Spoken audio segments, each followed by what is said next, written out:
me to preface with that. So privileged to be on this stage, getting to have this conversation with y'all.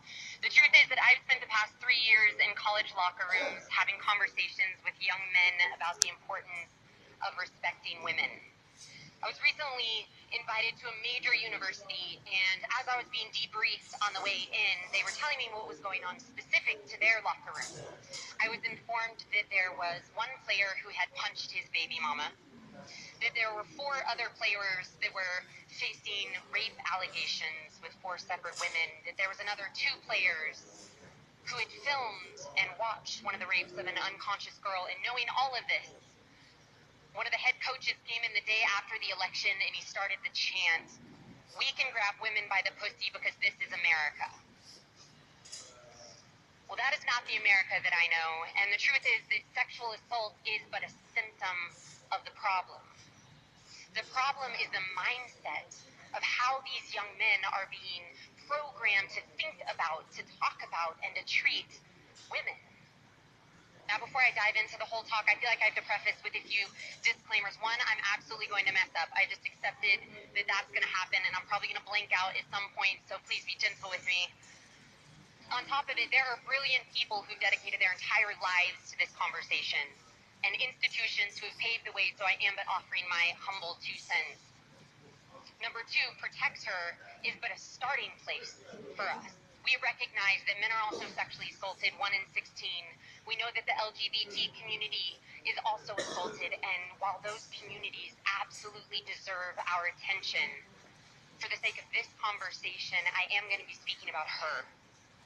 Because violence against women is a house on fire, and I will be speaking in heterosexual stereotypes. Number 3, Protect Her is not implying that women are weak and that we can't protect ourselves, so we need men to come and help protect us. Protect Her is an invitation for all of humanity to better prioritize the women and girls. Now, what's interesting is that some schools call me because, at the end of the day, they care about what's going on in their locker rooms. But before I ever started in locker rooms, I worked in girl empowerment for a decade. When I was 19 years old, I founded a nonprofit called I Am That Girl. We're basically a badass version of Girl Scouts for college girls. We have about 1 million girls involved now, and we just opened up a chapter in our 20th country. So the truth is, thank you, man. I dig that.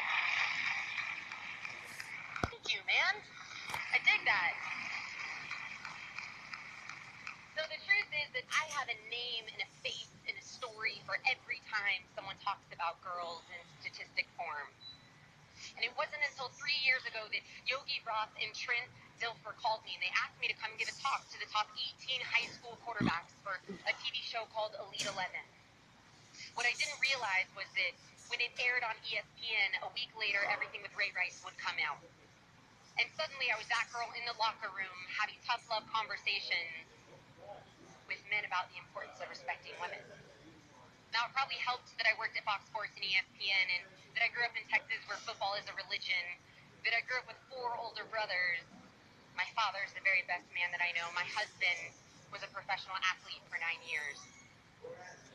And what's interesting is all of a sudden being hired by Division I countries all over the country, that I was invited behind the velvet curtain to better understand what was going on with them.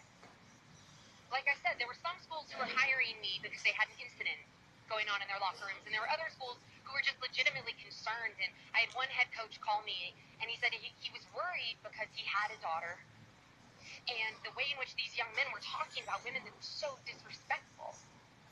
So sure enough, I fly out, and I'm sitting there, and halfway through my talk, we're sitting in a circle in the locker room, you can imagine, the only girl, and halfway through my talk, one of the guys raises his hand, and he says, I get it, it's important to respect chicks, but it's cool to fuck chicks. And you can imagine, Coach is like, you gotta be kidding me. He's like sitting there shaking his head, looking down at the ground. And so I look up at this kid and I said, okay, says who? Now it's this long pause, and immediately he's, looking at his boys left and right who are equally mortified, staring down at the ground like, you gotta be kidding me. We're for sure running sprints now. And so after minute of awkward silence goes by. I look up and I said, here's the thing, I'm not necessarily disagreeing. I'm just saying you made a really opinionated statement. You said it's cool to fuck girls. I'm just saying, says who? And finally he looks up at me and he says, I don't know.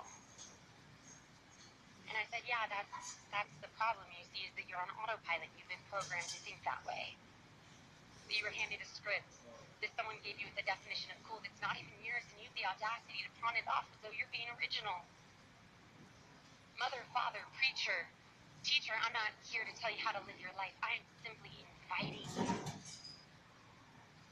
to be brave enough to author your own life, to come up with your own definitions, and to think for yourself. He came up to me after the talk and gave me a really awkward hug. He said, thank you, and I looked at him and I said, for what? And he said, no one has ever asked me to think for myself. I want to thank you for the invitation. Now, I have 1,000 stories of adventures being the only girl in the locker room. And I have stories that would make you laugh, and they would make you cry, and they would make you cringe, and they would break your heart. But more than anything else, they would leave you hopeful. You see, I was put on the planet to empower women. I was made known of that at a really young age, but it wasn't until I stood in a room full of alpha dudes that I realized that I'd been missing the point, only preaching to half the sky. That violence against women is not a women's issue, although we are incredibly capable creatures. Violence against women is a human issue, and it requires all of us participating. And the truth is, the majority of these young men feel that they have never been invited to sit at our table. And because I'm not Santa, and I can't fly to every single school, although Lord knows I have tried, I have spent 220 days on the year, 220 days a year on the road for the past 3 years. So we created the first ever protector program that can be integrated into college locker rooms to invite young men to broaden their definition of manhood. Because we believe that in order to protect the dorm rooms, that we have to activate the hearts and the minds of the locker rooms. Now, a few things that I've learned being in the trenches with these guys is, first and foremost, we have to make them aware of their programming. We have to get the most distracted generation in history to pause long enough to be introspective, to ask the hard question, says who? We know that they consume 10 hours of media a day. Media that glorifies violence against women, that's inherently disrespectful, this hypersexualizing and objectifying. We know that they consume 3,000 brand images every day, spoon-feeding them a definition of manhood that's been hijacked by a cheap clone-wearing Ken doll, lacking a moral constitution, self-respect, and authentic confidence. We know that the majority of these young men learn about sex through porn. So maybe we can stop being so shocked, because they're doing exactly what we as a society are programming them to do, and they're doing it very well. So maybe as a society we can better educate them on sex and healthy relationships. 2, we have to have a conversation right now, very easy and pretty achievable. It's be as rich as you can, be as famous as you can, and bang as many girls as you can. I said, what we have to do, and my husband is here, he's a 6'9" poster boy of feminism. Suggestion was we have to get these young men stop viewing women just as sexual, but to remind them that women are human beings too. He said, so honestly, if I were you, I would just of their girlfriends and sisters and moms from social media. I put it in your presentation, boys, by the way, and of all the women that they love.